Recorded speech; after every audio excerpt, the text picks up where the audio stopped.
જુનાગઢ પંચાયતના પ્રમુખ પદ માટે આગામી તારીખ 31માં ચૂંટણી યોજાશે અને માળિયા તાલુકા પંચાયતના પ્રમુખ પદ માટે યોજાશે ચૂંટણી।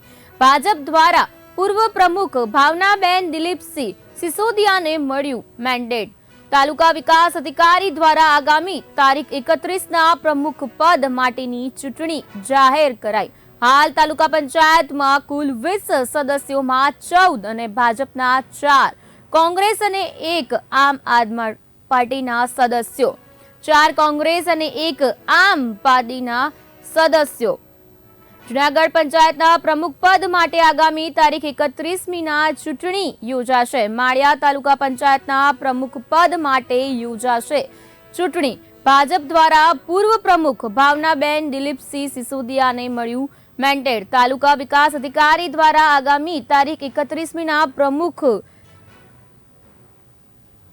ભાવનાબેન દિલીપસિંહ સિસોદિયાને મળ્યું મેન્ડેટ। તાલુકા વિકાસ અધિકારી દ્વારા આગામી તારીખ 31મીના પ્રમુખ પદ માટેની ચૂંટણી જાહેર કરાઈ। હાલ તાલુકા પંચાયતમાં કુલ 20 સદસ્યોમાંથી 14 ભાજપના અને 4 કોંગ્રેસ અને 1 આમ પાર્ટીના સદસ્યો।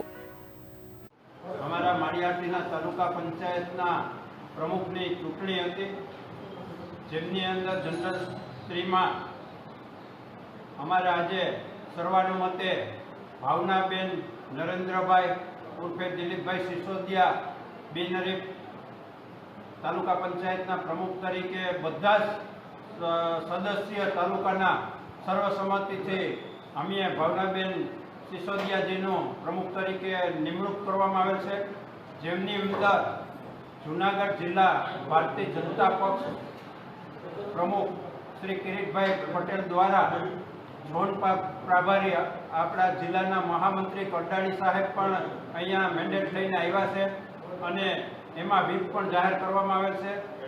ભારતીય જનતા પાર્ટીના તમામ સભ્ય સદસ્યશ્રીઓ આજે ભાવનાબેનના નામ ઉપર સર્વસંમતિ આપેલ છે અને આજે પ્રમુખ તરીકે ભાવનાબેનનું એક જ ફોર્મ ભરાણું છે અને ભાવનાબેન પ્રમુખ તરીકે જાહેર થાય છે।